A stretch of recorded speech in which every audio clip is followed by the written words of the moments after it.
Welcome back to my class of software construction. आज के lecture में हम कमांड पैटर्न पढ़ेंगे। कमांड पैटर्न एक बिहेवियरल डिज़ाइन पैटर्न है। बिहेवियरल डिज़ाइन पैटर्न्स के बारे में हम जानते हैं कि ये क्लास डायग्राम में डिफरेंट क्लासेस के दरमियान कम्युनिकेशन को ऑटोमेट करने में मदद देते हैं। हमने इससे पहले चेन ऑफ रिस्पॉन्सिबिलिटी पैटर्न देखा था। चेन ऑफ रिस्पॉन्सिबिलिटी पैटर्न में हमारे पास डिफरेंट हैंडलर्स होते हैं और वो हैंडलर्स एक चेन के अंदर होते हैं। हर हैंडलर एक हैंडल का मेथड इम्प्लीमेंट करता है जिसमें रिक्वेस्ट एज एन आर्गूमेंट पास की जाती है। ठीक है, रिक्वेस्ट जो है वो जब हैंडलर के पास आती है तो हैंडलर सबसे पहले ये डिसाइड करता है कि क्या मैं इस रिक्वेस्ट को प्रोसेस कर सकता हूँ। अगर इसका जवाब हाँ है तो वो उस रिक्वेस्ट को प्रोसेस करता है और फिर उसके बाद वो फैसला करता है कि क्या रिक्वेस्ट को अगले हैंडलर को पास करना चाहिए या नहीं करना चाहिए। ठीक है, कमांड पैटर्न भी रिक्वेस्ट को हैंडल करती है, लेकिन कमांड पैटर्न में हम रिक्वेस्ट को as a stand alone object treat करते हैं। यानी कि रिक्वेस्ट जो है वो खुद एक ऑब्जेक्ट है जिसके अंदर सारी इन्फॉर्मेशन है रिक्वेस्ट के बारे में। ऐसा हमें करने की ज़रूरत इसलिए पड़ती है कि हम फॉर एग्ज़ाम्पल अनडू इम्प्लीमेंट करना चाहते हैं, या फॉर एग्ज़ाम्पल हमारे पास जो रिक्वेस्ट के लिए जो फंक्शनैलिटी है वो किसी और सिस्टम के अंदर है। ठीक है, या हम रिक्वेस्ट को डिले करना चाहते हैं या क्यू करना चाहते हैं। सही, इस डिपिक्शन को आप देखें कि हमारे पास ये डिफरेंट ऑब्जेक्ट्स हैं। इन ऑब्जेक्ट्स ने एग्जीक्यूट होना है। ये देखें, ये सेव का ऑब्जेक्ट है, इसी तरीके से ये कोई कॉपी का ऑब्जेक्ट होगा, कोई आई डोंट नो ओपन का ऑब्जेक्ट होगा, कोई क्लोज का ऑब्जेक्ट होगा। इन्होंने एग्जीक्यूट होना है, लेकिन इनको एग्जीक्यूट होने के लिए ये दूसरी तरफ जाना पड़ता है। तो इसके लिए हमने ये एक मैकेनिज्म इम्प्लीमेंट किया हुआ है कि यहाँ से इनको हम कैटापल्ट करते हैं from this side to that side. जब ये इस साइड से उस साइड पे पहुँच जाते हैं तो वहाँ पे रिसीवर एक ऑब्जेक्ट है जो कि इनको रिसीव करता है और एग्जीक्यूट करता है। ठीक है, हम एग्जांपल देखते हैं तो आपको ज़्यादा समझ आएगी इस चीज़ की। इमेजिन करें कि आप एक टेक्स्ट एडिटर एप्लीकेशन लिख रहे हैं। उस टेक्स्ट एडिटर के अंदर जैसे कि हम जानते हैं कि पॉपुलर टेक्स्ट एडिटर्स हैं, नोटपैड प्लस प्लस है या लाइनक्स पे कुछ टेक्स्ट एडिटर्स हैं। हर टेक्स्ट एडिटर के अंदर हमारे पास एक टूल बार होती है। उस टूल बार के ऊपर कुछ बटन्स होते हैं। फॉर एग्जांपल एक कॉपी का बटन होगा, एक पेस्ट का बटन होगा, एक आई डोंट नो एडिट का बटन होगा, एक बोल्ड का, इटैलिक का एंड सो ऑन। इस तरह के हमारे पास डिफरेंट बटन्स होंगे और उन बटन्स के पीछे कुछ फंक्शनैलिटी होती है जो कि आप परफॉर्म कर सकते हैं टेक्स्ट के साथ। ठीक है, आप अज्यूम करें कि आपने एक बटन की क्लास लिखी है इन बटन्स को विजुलाइज करने के लिए। ठीक है, कॉपी के बटन के अंदर आपके पास कॉपी का अपना आइकन होगा, पेस्ट के बटन के लिए अपना आइकन होगा एंड सो ऑन। ठीक है, हर बटन जो है उसके अंदर डिफरेंट फंक्शनैलिटी आप लिखेंगे जो इसका आप ऑब्जेक्ट बनाएंगे। ठीक है, अच्छा, अब सिर्फ विजुलाइजेशन काफ़ी नहीं है, हमने क्लिक हैंडलर्स भी लिखने हैं। यानी कि जब कॉपी का बटन क्लिक होगा तो क्या होगा, हमारे पास जो टेक्स्ट इस वक्त कॉपी करनी है वो जो सिलेक्टेड टेक्स्ट है वो कॉपी हो जाएगी, लेकिन ये कोड कहीं ना कहीं लिखना है। ठीक है, तो पहला सोल्यूशन ये हो सकता है कि हम बटन की क्लास को एक्सटेंड करें और बटन की क्लास के से हम नई क्लासेस बना लें। फॉर एग्जांपल हमारे पास ये ओके बटन की क्लास है, एक कैंसिल बटन की क्लास है, एक सेव बटन की क्लास है, एक ओपन फाइल की बटन की क्लास है, एक प्रिंट की क्लास है एंड सो ऑन। ठीक है, यानी कि हर जो डिफरेंट काइंड्स ऑफ बटन्स हैं उसके लिए हम डिफरेंट क्लास लिखते हैं। सही है, जिसके अंदर हमने कोड लिखा हुआ है कि ये जब बटन प्रेस होगा या क्लिक होगा तो क्या होगा, वो उसका कोड हमने यहाँ पे लिखा हुआ है। ठीक है, आप देख सकते हैं कि ये कोई अच्छा सोल्यूशन नहीं है। मेरे पास बहुत सारी सब क्लासेस बन रही हैं। अगर मेरे टूल बार के अंदर 10 बटन्स हैं तो मेरे पास 10 सब क्लासेस बन रही हैं और हर सब क्लास के अंदर हमने कोड लिखा हुआ है कि जी इसके अगेंस्ट क्या होना चाहिए। ठीक है, यानी कि मेरे पास इनॉर्मस नंबर ऑफ सब क्लासेस बन रही हैं। ठीक है, एक मसला। दूसरा मसला ये है कि ये सारी सब क्लासेस जो हैं ये बटन की क्लास के ऊपर डिपेंडेंट हैं। अगर हम बाद में अज्यूम करते हैं कि बाद में हम ये करना चाह रहे हैं कि हम कोई एपीआई चेंज करेंगे। फॉर एग्जांपल आप जानते हैं कि जावा में 2 किस्म की एपीआईज होती हैं विजुलाइजेशन के लिए। एक AWT API होती है, टेस्ट किट होती है, और इसी तरीके से लेटेस्ट जो है वो SWT API इस्तेमाल हो रही है। तो अगर मैं बटन की क्लास को चेंज कर रहा हूँ यानी विजुलाइजेशन को चेंज कर रहा हूँ तो मुझे ये सारी जो इसकी जो बिज़नेस लॉजिक है ये वाली क्लासेस, इन क्लासेस को भी मुझे फिर चेंज करना होगा। ठीक है, क्योंकि ये इस क्लास के ऊपर डिपेंडेंट है। तो ये एक और मसला है कि ये डिपेंडेंसी का मसला भी है, ठीक है। और सबसे बुरा इस डिज़ाइन का फीचर ये है कि आप जानते हैं कि हम एक ही कोड को मुख्तलिफ़ तरीके से एग्जीक्यूट करते हैं। फॉर एग्ज़ाम्पल अगर आप वर्ड प्रोसेसर से वाकिफ़ हैं, माइक्रोसॉफ्ट वर्ड से वाकिफ़ हैं, तो उसमें हमारे पास जो सेव का ऑप्शन होता है वो मुख्तलिफ़ तरीके से हम उसको कॉल कर सकते हैं। लाइक आप टूल बार से सेव का बटन भी कॉल कर सकते हैं, मेन्यू के अंदर भी आपके पास सेव का एक सेव मेन्यू होता है, इसी तरीके से आप कंट्रोल एस भी कर सकते हैं, ठीक है।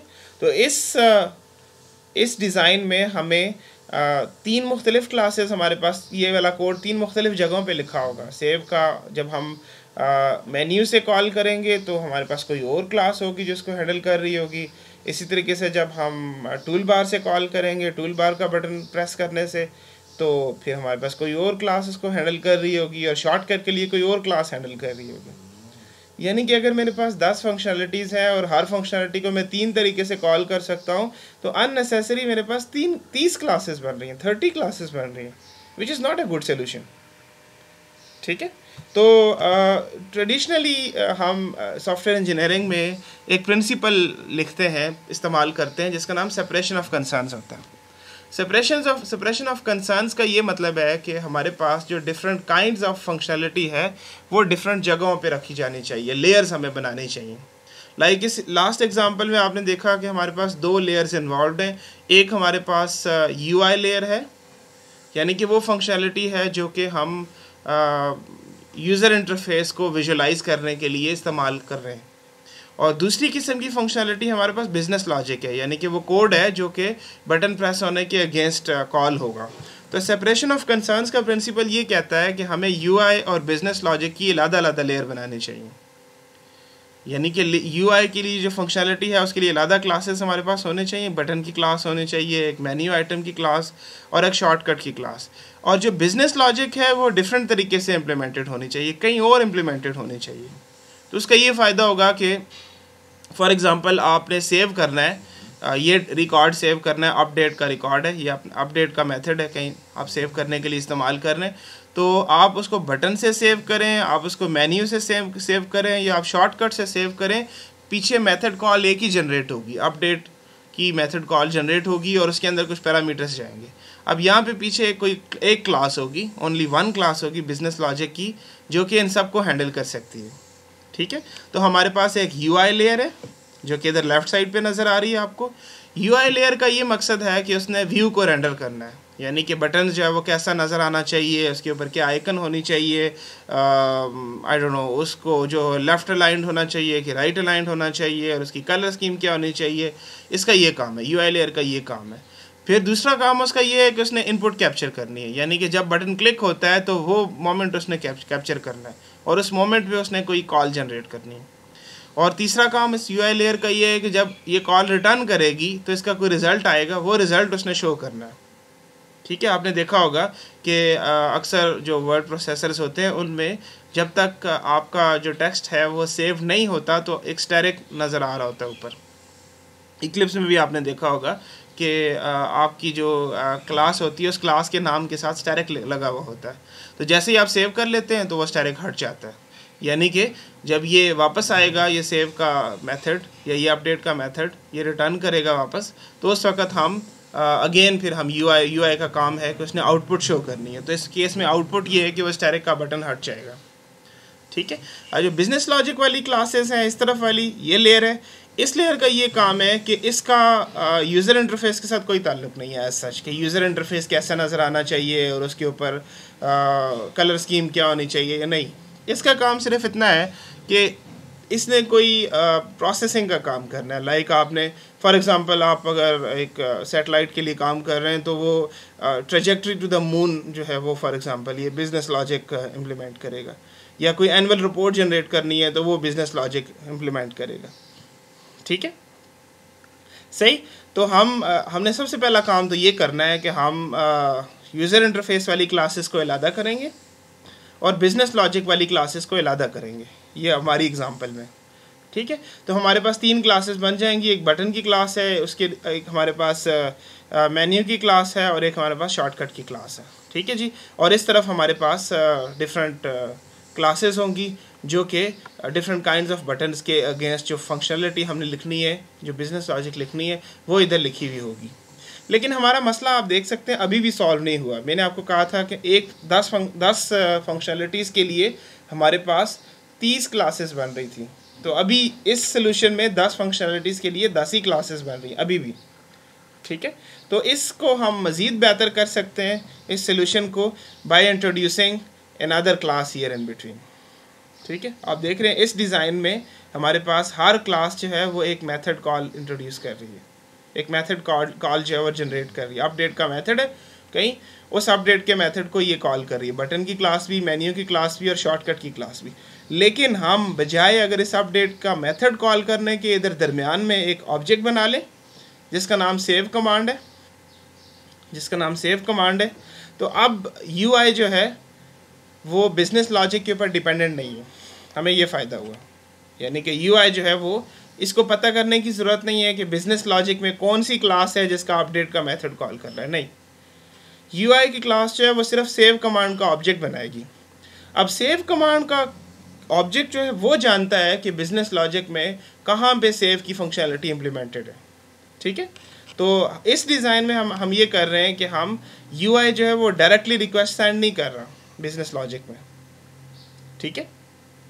दरमियान में हमने एक कमांड क्लास रखी है जिसके अंदर एक सिंगल मेथड होगा, अभी हम देखेंगे एग्जीक्यूट का मेथड होगा। UI का ये काम है कि वो इस कमांड क्लास का ऑब्जेक्ट बनाएगा और एग्जीक्यूट मेथड कॉल करेगा, दैट्स इट, ठीक है। उसका क्या फ़ायदा होगा? उसका ये फ़ायदा होगा कि हमारे पास जो यूज़र इंटरफेस है वो बिजनेस लॉजिक से कम्प्लीटली इंडिपेंडेंट हो गया अभी। यानी कि यूज़र इंटरफेस में AWT से इम्प्लीमेंट करूँ, मैं SWT से इम्प्लीमेंट करूँ, मेरा दिल करे मैं एंड्रॉयड में इम्प्लीमेंट कर लूँ, एंड्रॉयड SDK यूज़ कर लूँ, या आई डोंट नो किसी और किस्म का यूज़र इंटरफेस हो, तो वो बिजनेस लॉजिक पीछे सेम हो सकती है, ठीक है, एज लॉन्ग एज कि वो कमांड का ऑब्जेक्ट जो है वो सेम यूज़ कर रहे हैं, ठीक है। तो इसका ये फ़ायदा है कि business GUI object does not need to know what business logic object will receive the request, यानी कि इसको कौन रिसीव करेगा और कैसे प्रोसेस करेगा ये इसका कंसर्न नहीं है, ठीक है। तो हमने एक परफेक्ट सेपरेशन ऑफ कंसर्न कर दी। अब ये कैसे इम्प्लीमेंट हुआ है बिजनेस लॉजिक के ऊपर, ये भी इसके लिए इंपॉर्टेंट नहीं है, यूज़र इंटरफेस के लिए इंपॉर्टेंट नहीं है। यूज़र इंटरफेस सिर्फ कमांड का ऑब्जेक्ट कॉल करेगा, कमांड का ऑब्जेक्ट बनाएगा, क्रिएट करेगा, उसके बाद फिर कमांड का ऑब्जेक्ट रिस्पॉन्सिबल है इस कमांड को एग्जीक्यूट करने के लिए, ठीक है। अच्छा, इससे हमें कुछ मज़ीद फ़ायदे भी हासिल होंगे कि इस कमांड के ऑब्जेक्ट को हम कहीं क्यू कर सकते हैं। लाइक आपने देखा होगा कि अगर आप डिफरेंट कमांड्स इशू करते हैं टेक्स्ट एडिटर पे, जो पहले आपने इशू की होती है वो पहले एग्जीक्यूट होती है, फिर उसके बाद जो आपने इशू की होती है वो एग्जीक्यूट होती है। उसके बाद अगर आप अंडू कर रहे हैं Ctrl+Z के साथ या अंडू मेन्यू आइटम से, तो जो लास्ट कमांड होती है वो जो आपने एग्जीक्यूट की होती है वो अंडू होती है, उसके बाद उससे पहले वाली, उससे पहले वाली, उससे पहले वाली, ठीक है। तो ऐसा आप इस डिज़ाइन में नहीं कर सकते क्योंकि इसमें आपने मेथड कॉल किए हुए हैं। ऐसा करने के लिए आपको कमांड का एक ऑब्जेक्ट बनाना होगा और उसको कहीं ना कहीं किसी स्टैक डाटा स्ट्रक्चर के अंदर सेव करना होगा जो आपने एग्जीक्यूट किए हैं उस ऑर्डर में, ठीक है।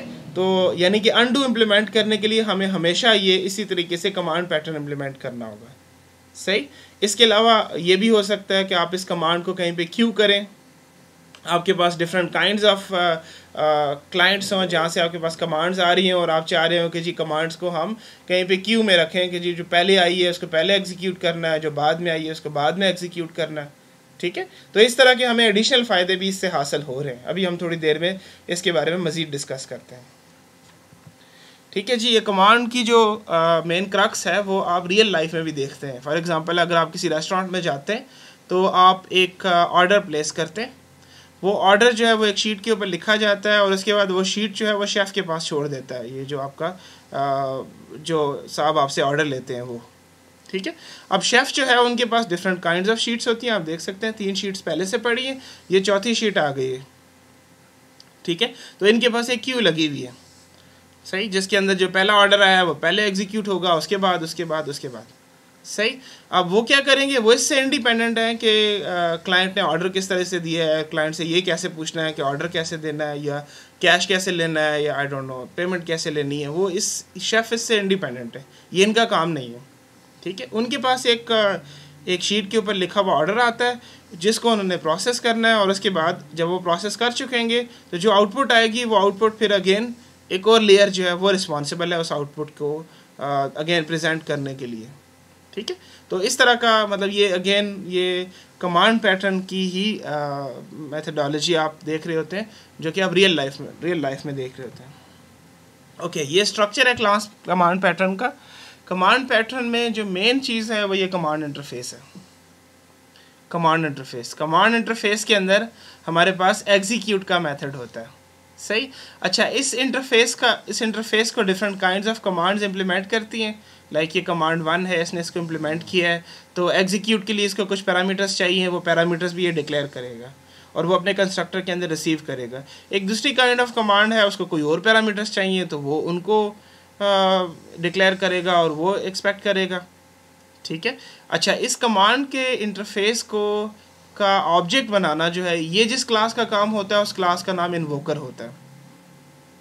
बास लोग इसको सेंडर क्लास भी कहते हैं। ये जो क्लास है ये इस काम के लिए रिस्पॉन्सिबल होती है कि इसने इस रिक्वेस्ट का ऑब्जेक्ट बनाना है, कमांड का ऑब्जेक्ट बनाना है और उसका एग्जीक्यूट का मेथड कॉल करना है। ये इन्वोकर की क्लास का काम है। ठीक है, इन्वोकर की क्लास जो है वो ट्रिगर करती है कमांड की क्लास को।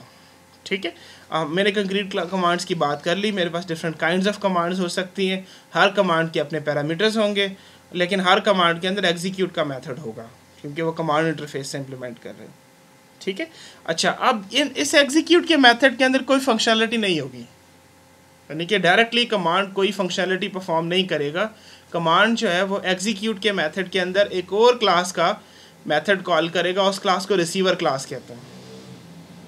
ठीक है, रिसीवर क्लास के अंदर एक्चुअल बिजनेस लॉजिक होगी। ठीक है, क्लाइंट क्या करेगा? क्लाइंट ये करेगा कि वो फॉर एग्जांपल कॉपी कमांड है तो कॉपी कमांड के लिए नया ऑब्जेक्ट बनाएगा और उस कॉपी कमांड को इन्वोकर को दे देगा। अब ये इन्वोकर जो है ये इसको कहीं पे क्यों करे, एग्जीक्यूट कैसे करना है, ये इन्वोकर की जिम्मेदारी है। उसने उसको स्टैक में रखना है या जिस तरीके से भी करना है। ठीक है, उसके बाद इन्वोकर जो है वो कमांड का एग्जीक्यूट का मेथड कॉल करेगा, जिसके नतीजे में रिसीवर से ऑपरेशन मेथड कॉल हो जाएगा और रिसीवर डॉट ऑपरेशन और पैरामीटर्स जो है वो पास हो जाएंगे। ठीक है, तो ये याद रखिएगा, आपकी बिजनेस लॉजिक जो है वो रिसीवर के पास होती है और कमांड सिर्फ एक separation of concern mechanism provide करता है। ठीक है, मैं अगर अपनी लास्ट एग्जांपल की तरफ वापस जाऊं तो रिसीवर की जो क्लास है वो यूआई लेयर में नहीं होगी, रिसीवर की क्लास बिजनेस लॉजिक लेयर में होगी। इन्वोकर की क्लास जो है वो यूआई लेयर में होगी और कमांड की क्लास जो है, कमांड की जो कंक्रीट कमांड की क्लासेस हैं, ये इन दोनों के दरमियान में कम्युनिकेशन का काम कर रही हैं। तो इसका नतीजा ये है कि जो यूआई लेयर है that can change and the business logic layer can also change. ठीक है, दूसरी लेयर को अफेक्ट किए बगैर। गुड। कमांड पैटर्न जब आपने इम्प्लीमेंट करना होता है तो सबसे पहला काम हम ये करते हैं कि हम कमांड इंटरफेस डिक्लेयर करते हैं। ठीक है, जिसके अंदर एक सिंगल एग्जीक्यूट मेथड होता है। उसके बाद फिर हम सोचते हैं कि हमारे पास different kinds of concrete commands कौन कौन सी हो सकती हैं, उन कमांड्स के लिए क्या आर्गूमेंट्स चाहिए, ये हम उधर डिक्लेयर करते हैं। ठीक है, अच्छा, जो कमांड्स हैं उन कमांड्स के अंदर फिर जो एक्चुअल रिसीवर ऑब्जेक्ट है उसका रेफरेंस होना चाहिए। ठीक है, क्योंकि इम्प्लीमेंटेशन या बिजनेस लॉजिक जो है वो रिसीवर ऑब्जेक्ट के अंदर होती है। ठीक है, उसके बाद हमें एक इन्वोकर क्लास की ज़रूरत होती है। इन्वोकर क्लास जो है वो कमांड्स को क्यू करने के लिए या उनको स्टैक में रखने के लिए या कमांड्स को कहीं रिमोटली एग्जीक्यूट करवाने के लिए ये क्लास हम लिखते हैं। इसके अंदर फील्ड्स होते हैं जिनमें हम कमांड्स को सेव करते हैं, जो हमारे पास ऑब्जेक्ट्स हैं उनको सेव करते हैं और हम इन्वोकर क्लास जो है वो कमांड इंटरफेस के ज़रिए से उन ऑब्जेक्ट से बात करती है। कमांड इंटरफेस के अंदर सिर्फ एग्जीक्यूट का मेथड है। ठीक है, क्लाइंट क्या करता है? क्लाइंट सबसे पहले रिसीवर की क्लास बनाता है, यानी कि जहाँ पे एक्चुअल फंक्शनलिटी होगी, जहाँ पे एक्चुअल बिजनेस लॉजिक होगी। उसके बाद वो कमांड्स बनाता है, डिफरेंट कमांड्स के ऑब्जेक्ट्स, उनको फिर रिसीवर के साथ वो एसोसिएट करता है कि कौन सी कमांड जो है वो कौन से रिसीवर के ऊपर एग्जीक्यूट होगी अल्टीमेटली जाके। उसके बाद आखिरी स्टेप कमांड का क्लाइंट का ये है कि वो इन्वोकर की क्लास बनाता है और उस इन्वोकर की क्लास को कमांड्स जो आपने बनाए हुए हैं ये ऑब्जेक्ट्स उस क्लास को दे देते हैं। अब ये आगे इन्वोकर का काम है कि इन ऑब्जेक्ट्स को कैसे एग्जीक्यूट करवाना है, कब करवाना है और उसकी उसका क्या ऑर्डर होगा एंड सो ऑन। ठीक है, स्टूडेंट्स ये एक कोड एग्जांपल है जो हम आज अभी इम्प्लीमेंट करेंगे। हमारे पास एक कमांड इंटरफेस है जिसके अंदर एग्जीक्यूट का मेथड है, ठीक है, और हमारे पास डिफरेंट काइंड्स ऑफ कमांड्स हैं। हमारे पास ये ओपन फाइल कमांड है, क्लोज फाइल कमांड है और राइट फाइल कमांड है। जो सारी ये तीनों क्लासेस जो है ये कमांड इंटरफेस को इम्प्लीमेंट कर रही हैं, ठीक है, यानी कि एग्जीक्यूट का मेथड जो है वो एग्जीक्यूट का मेथड इम्प्लीमेंट कर रही है। अच्छा, ये जो डिफरेंट काइंड्स ऑफ कमांड्स हैं ये different kinds of operating systems के ऊपर एग्जीक्यूट होंगी। तो हमें फाइल सिस्टम चाहिए। हर ऑपरेटिंग सिस्टम का अपना फाइल सिस्टम है, जैसे विंडोज़ का कोई और फाइल सिस्टम है, लाइनक्स का अपना फाइल सिस्टम है। तो हमें उस फाइल सिस्टम रिसीवर का रेफरेंस चाहिए कंक्रीट कमांड के अंदर, जिसको हम सेव रखेंगे और फिर वहाँ से हम एग्जीक्यूट करेंगे मेथड कॉल करके, ठीक है। तो हमारे पास हमने एक फाइल सिस्टम रिसीवर के लिए भी इंटरफेस डिक्लेयर किया हुआ है, जिसके अंदर 3 मेथड्स हैं, ओपन फाइल, राइट फाइल और क्लोज फाइल, ठीक है। विंडोज़ फाइल सिस्टम रिसीवर जो है ये ओपन फाइल की अपनी इम्प्लीमेंटेशन प्रोवाइड करता है। यूनिक्स फाइल सिस्टम रिसीवर जो है ये ओपन फाइल की अपनी इम्प्लीमेंटेशन प्रोवाइड करता है, ठीक है। तो ये हमने यहाँ भी हिरार्की बनाई हुई है ताकि हम different kinds of operating system support कर सकें, ठीक है। तो जो ऑपरेटिंग सिस्टम आप सेलेक्ट करेंगे उसको आप यहाँ पे सेट कर देंगे फाइल कमांड के अंदर, ओपन फाइल कमांड के अंदर। तो फिर जब ये एग्जीक्यूट का मेथड कॉल होगा तो फिर वो वाला रेस्पेक्टिव ओपन फाइल जो है वो कॉल हो जाएगा। फॉर एग्जांपल आपने विंडो सेलेक्ट किया हुआ है तो विंडोज़ का ओपन फाइल का मेथड जो है वो एग्जीक्यूट के मेथड के साथ अटैच हो जाएगा, और वो फिर जब एग्जीक्यूट का मेथड कॉल होगा तो फिर विंडोज़ से ओपन फाइल कॉल होगा, ठीक है। ऐसा करने के लिए हमें इन्वोकर की क्लास चाहिए, जैसे कि मैंने लास्ट स्लाइड में जिक्र किया कि इन्वोकर की क्लास जो है वो कमांड का एग्जीक्यूट का मेथड कॉल करती है अपनी प्रायोरिटीज़ के मुताबिक।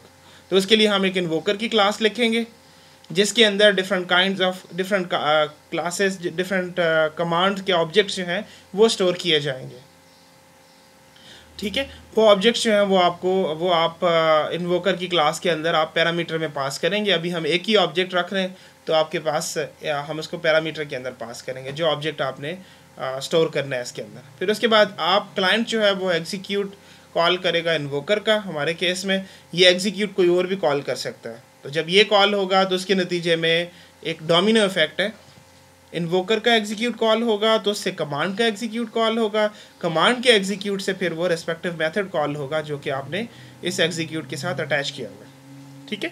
तो आइए हम इसको इक्लिप्स में इम्प्लीमेंट करते हैं। जी, सबसे पहले मैंने यहाँ पे अपनी कमांड की क्लास बनानी है। तो मैं कमांड का इंटरफेस बनाता हूँ, यहाँ पे इंटरफेस कमांड, और इसके अंदर हमने एक वॉइड एग्जीक्यूट का मेथड हम बनाएंगे, ठीक है। मैं क्लास डायग्राम पे वापस जाऊं तो मुझे एक और इंटरफेस बनाना है जिसका नाम फाइल सिस्टम रिसीवर है, जिसके अंदर 3 मेथड्स हैं, ओपन फाइल, राइट फाइल और क्लोज फाइल। तो मैं ये बना देता हूँ। तो मैं एक और इंटरफेस बना रहा हूँ, इंटरफेस जिसका नाम है file system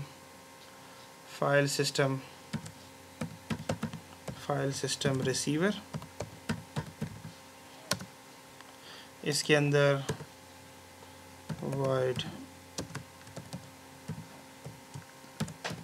open file, void close file और void तीसरे मेथड का क्या नाम है जी, तीसरे मेथड का नाम राइट फाइल है,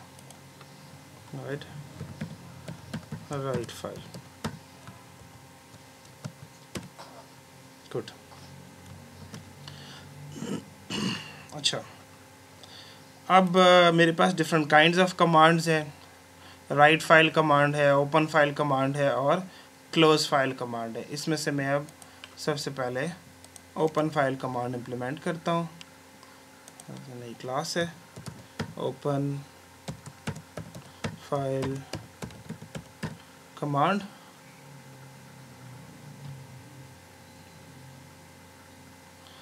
ये मैं इम्प्लीमेंट करता हूँ। जो कि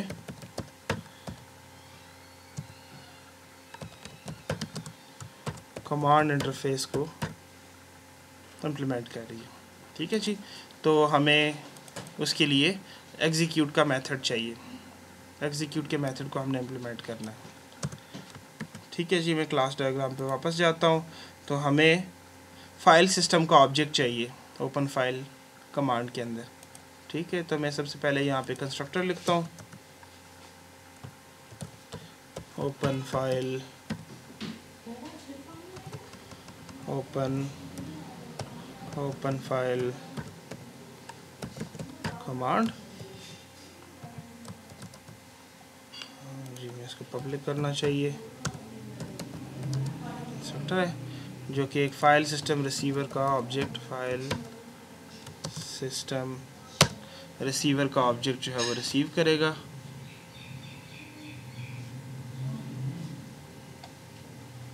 इसको मैं रिसीवर कह देता हूँ। ठीक है, अच्छा, अब इस रिसीवर के ऑब्जेक्ट को हमें कहीं ना कहीं सेव करना होगा। ठीक है,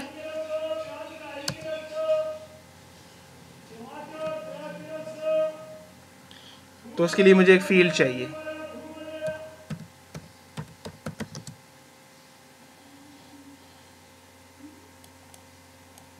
मैं यही कॉपी कर लेता हूँ।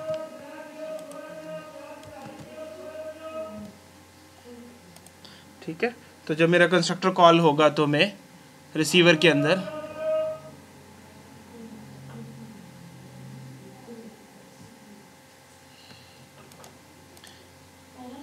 मैं कह दूंगा जी this dot receiver is equals to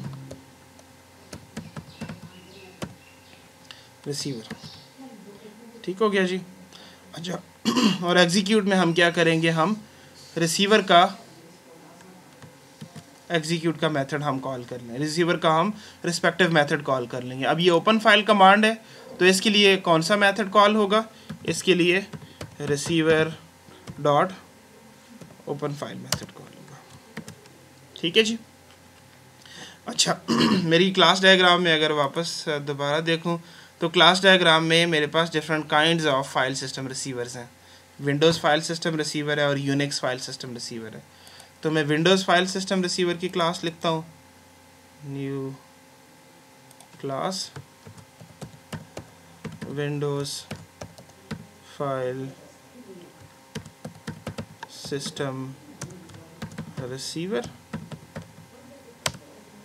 ठीक है, और ये क्लास जो है ये फाइल सिस्टम रिसीवर के इंटरफेस को इम्प्लीमेंट करेगी, फाइल सिस्टम रिसीवर, जिसके अंदर हमारे पास 3 मेथड्स हैं, ओपन फाइल, क्लोज फाइल और राइट फाइल। ठीक है, तो इसमें मैं सिंपल सिस्टम आउट की स्टेटमेंट्स लिख देता हूँ, सिस्टम आउट की स्टेटमेंट लिख देता हूँ। ठीक है, अब ये देखें ये विंडोज़ फाइल सिस्टम रिसीवर है तो मैं यहाँ पे लिखूँगा जी Windows is opening the file.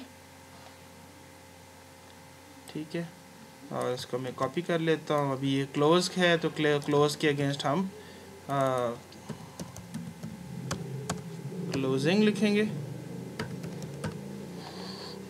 और राइट के अगेंस्ट हम राइटिंग लिखेंगे।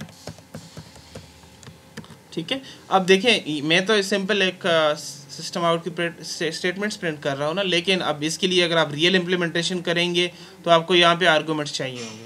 आपको यहाँ पे ओपन फाइल के लिए डिफरेंट आर्गूमेंट्स चाहिए होंगे, क्लोज फाइल के लिए डिफरेंट, राइट फाइल के लिए आपको वो डाटा भी चाहिए होगा जो कि आप राइट करेंगे। तो ये आर्गूमेंट्स जो है ये आप रिस्पेक्टिव कमांड के अंदर यहाँ पे फील्ड के तौर पे रखेंगे और उनको बाहर से रिसीव करेंगे, और जब आप ये ओपन फाइल का मेथड कॉल करेंगे तो ये आर्गूमेंट्स आप पास करेंगे। ठीक है, ओके। क्लास डायग्राम को दोबारा देखते हैं। मेरे पास डिफरेंट काइंड्स ऑफ कमांड्स हैं और भी।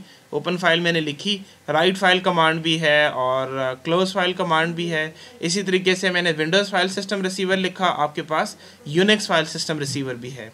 ठीक है, ये क्लासेस मैंने ऑलरेडी लिख रखी हैं तो मैं इनको डायरेक्टली यहाँ पे अपनी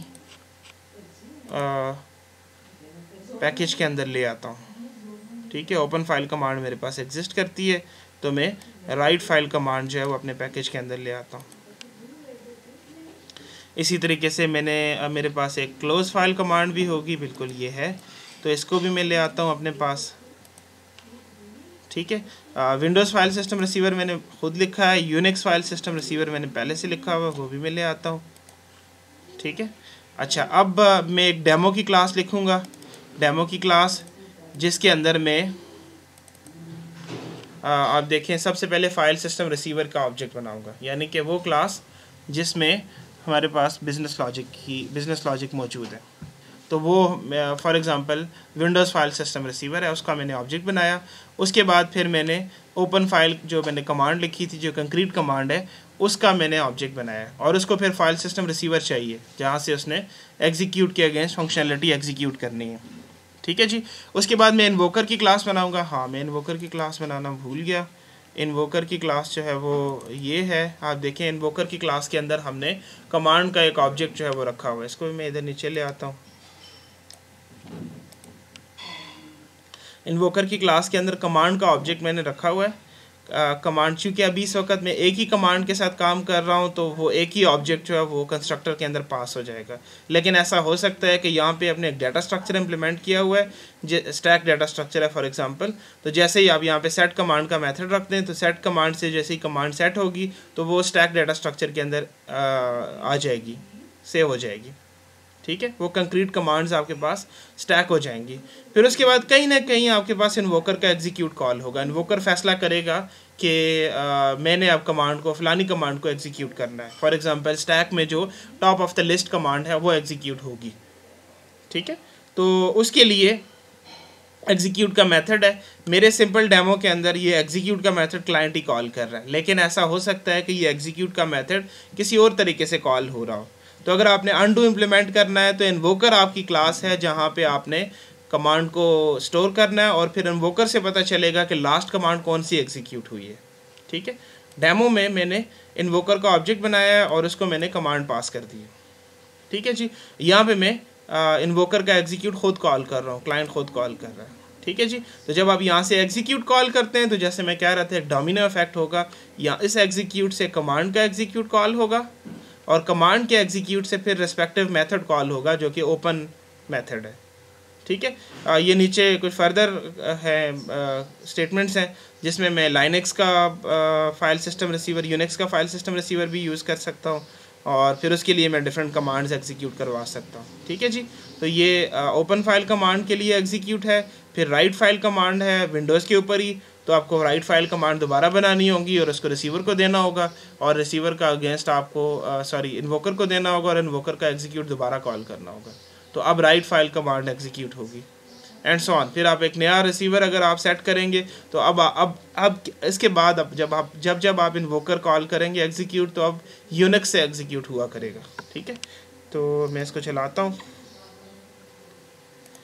जावा एप्लीकेशन। आप देखें सबसे पहले मैंने विंडोज़ रिसीवर रखा हुआ था, तो विंडोज़ पे कॉल हुआ opening file in Windows OS, फिर writing file in Windows OS and closing file in Windows OS, और फिर उसके बाद यूनिक्स में हमने यही काम किया। ठीक है, गुड स्टूडेंट्स, ये आपका होमवर्क है। हमारे पास अगेन एक कमांड इंटरफेस है जिसके अंदर दो मेथड्स हैं, स्टार्ट और स्टॉप। सॉरी, ये कमांड इंटरफेस है। कमांड इंटरफेस में हमारे पास एक मेथड है एग्जीक्यूट का। ठीक है, और हम एक और मेथड इम्प्लीमेंट कर रहे हैं अनडू का। सही, तो एग्जीक्यूट का आप जानते हैं कि एग्जीक्यूट जो है उसको इम्प्लीमेंट करने के लिए हमारे पास कंक्रीट कमांड्स होंगी। तो मेरे पास दो कमांड्स हैं, एक टर्न ऑन कमांड है और एक टर्न ऑफ कमांड है। ठीक है, अब ये जो अनडू है ये थोड़ा सा ट्रिकी है, मैं आपको बताता हूँ कि आपने कैसे इम्प्लीमेंट करना है। टर्न ऑन और टर्न ऑफ कमांड जो है वो कंक्रीट कमांड्स हैं जो कि एग्जीक्यूट के मेथड की इम्प्लीमेंटेशन दे रही हैं। और वो इम्प्लीमेंटेशन क्या है, उन्होंने रिस्पेक्टिव रिसीवर का जो मेथड होगा वो कॉल करना है। ठीक है, रिसीवर के लिए ये इंटरफेस है डिवाइस इंटरफेस। डिवाइस इंटरफेस के अंदर हमने दो मेथड रखे हुए, स्टार्ट और स्टॉप। ठीक है, तो जब टर्न ऑन कमांड होगी तो वो रिस्पेक्टिव डिवाइस जो यहाँ पे सिलेक्टेड होगी उस डिवाइस का ऑन का मेथड कॉल करेगी। ठीक है, उसका ऑन का मेथड कॉल करेगी। हमारे पास दो काइंड्स ऑफ डिवाइसेस हो सकती हैं, फ़ैन हो सकता है और लाइट हो सकती है। फ़ैन में हमने स्टार्ट मेथड जो है वो इम्प्लीमेंट किया हुआ है ऑन कमांड के लिए। इसी तरीके से डिवाइस में हमने स्टार्ट और स्टॉप दोनों मेथड्स इम्प्लीमेंट किए हुए हैं। ठीक है जी। तो जब आप यहाँ से कमांड का ऑब्जेक्ट बनाएंगे और उसको फिर उसका समहाउ एग्जीक्यूट का मेथड कॉल करेंगे, तो क्या होगा कि हमारे पास जो रिस्पेक्टिव कमांड होगी, अगर वो टर्न ऑन कमांड है तो इसके लिए स्टार्ट का मेथड कॉल होगा, और अगर वो टर्न ऑफ कमांड है तो हमारे पास स्टॉप का मेथड कॉल होगा। ठीक है। अच्छा, हमारे पास एक इन्वोकर ऑब्जेक्ट है जो कि हमारे पास ये रिमोट है। ये रिमोट की क्लास है जो कि इन कमांड्स को इन्वोक करती है। सही। रिमोट के अंदर हमारे पास ये प्रेस ऑन बटन का मेथड है, प्रेस ऑफ बटन का मेथड है और अनडू का मेथड है। अनडू में आप क्या करेंगे, आपके पास कमांड कहीं ना कहीं सेव होगी एक फील्ड के अंदर इसके पास।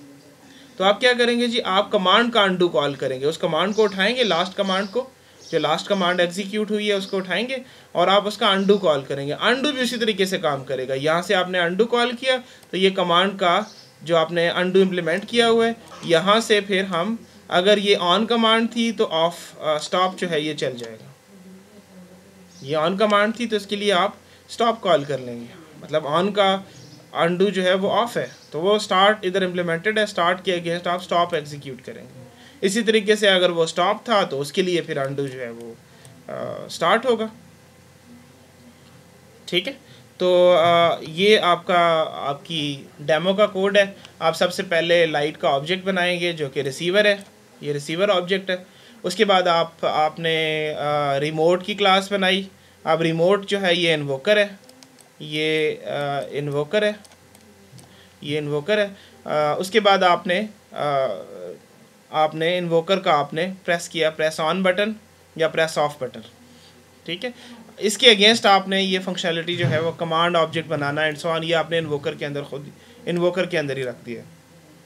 ठीक है। आप रिमोट डॉट प्रेस ऑन करते तो उसके अगेंस्ट ये आउटपुट जनरेट होती है, लाइट इज टर्न्ड ऑन, क्योंकि आपने लाइट सेट की हुई है और आपने ऑन प्रेस किया। तो जब आप remote dot press undo button करते हैं तो लास्ट कमांड कौन सी एग्जीक्यूट हुई थी, वो ये एग्जीक्यूट हुई थी, ऑन की कमांड। तो उसका अनडू क्या होना चाहिए, लाइट को ऑफ हो जाना चाहिए, तो लाइट ऑफ हो जाती है। उसके बाद जब आप रिमोट से प्रेस ऑफ बटन करते हैं तो फिर लाइट जो है वो दोबारा ऑफ हो जाती है, ऑल दो। ठीक है। और जब आप उसका अनडू करते हैं तो अब लास्ट कमांड कौन सी थी, ऑन कमांड या of command, obviously of command. तो ऑफ कमांड का अनडू जो है वो ये है कि लाइट दोबारा टर्न ऑन हो जाएगी। ठीक है। यही काम आप फ़ैन के साथ भी कर सकते हैं। अब आपने रिमोट के अंदर फ़ैन सेट कर दिया है तो अब रिमोट का अगर ऑन एंड ऑफ बटन आप प्रेस करेंगे तो फ़ैन ऑन और ऑफ हुआ करेगा। और इसी तरीके से अनडू जो करेंगे आप तो जो लास्ट कमांड होगी वो अनडू हो जाएगी। ठीक है जी। कमांड पैटर्न हमें उस वक्त इम्प्लीमेंट करना चाहिए जब हम ऑब्जेक्ट्स को पैरामीटराइज करना चाहते हैं, ऑपरेशंस को पैरामीटराइज करना चाहते हैं। ठीक है। आपको अगर चेन ऑफ रिस्पॉन्सिबिलिटी पैटर्न याद हो तो उसमें ऑपरेशंस डायरेक्टली एग्जीक्यूट होते हैं। हैंडल का मेथड होता है, बस उसके अंदर हमने कोड लिखा होता है और वो एग्जीक्यूट हो जाता है। लेकिन अगर हम इन ऑपरेशंस को, जो हमने ऑपरेशंस परफॉर्म करने, इनको एक ऑब्जेक्ट के अंदर सेव रखना है।